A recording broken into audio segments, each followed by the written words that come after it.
Okay.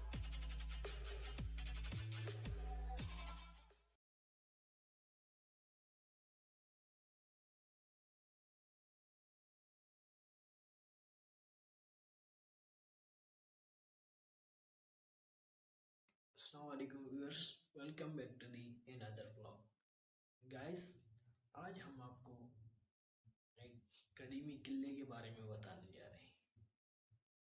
जी हाँ guys, आज हम आपको सूबा पंजाब में वाक़या शाही किले के बारे में बताने जा रहे हैं। गाइस, ये किला पंजाब के कैपिटल शहर लाहौर में वाक़या है। इस किले को लाहौर किला के नाम से भी जाना जाता है। गाइस, ये किला मुगलों की रिहाइशगाह और हकूमती निज़ाम को संभालने के तौर पे भी इस्तेमाल किया जाता था। ये किला 11वीं सदी में गजनवी दौर में बनाया गया था, मगर इस किले को अकबर बादशाह ने मज़ीद पजीराई दी और तमीर में बहुत सारी चेंजेस की। अकबर बादशाह ने 1555 से 1605 के दरमियान इस किले को बनाया और इस किले को फौजी और इंतज़ामी मरकज़ के तौर पे बनाया गया।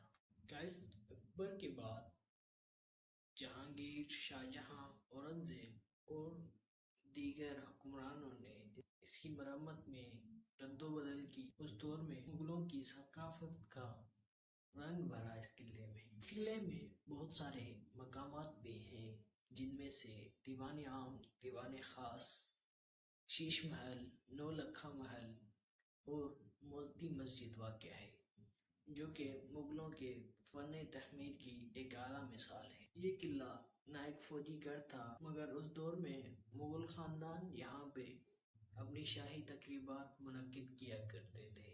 ये किला दरियाए रावी के करीब है, जो कि पंजाब का बहुत बड़ा दरिया है। ये मुगलों के बाद सिखों और बरतानवी हुकूमत के पास आया। गाइस, उन्होंने इस किले को बहुत नुकसान दिया गाइस, जिसकी वजह से किले की पुरानी खूबसूरती को बहुत सारा नुकसान भुगतना पड़ा। गाइस, ये किला आज भी एक आला और उस दौर की शानदार मिसाल पेश करता है। गाइस, ये किला उस दौर के फन को जाहिर करता है। गैस, ये किला आज भी उसी हालत में मौजूद है और ये पाकिस्तान और यूनेस्को का एक सकाफती वर्सा है। गैस, उम्मीद करता हूँ वीडियो आपको अच्छी लगी होगी। वीडियो अच्छी लगी है तो लाइक करें, शेयर करें, सब्सक्राइब करें और बेल आइकन के बटन को प्रेस करें, ताकि मज़ीद वीडियो आप तक पहुँचती रहे। तब तक हमें दीजिए इजाज़त। अल्लाह हाफ़िज़।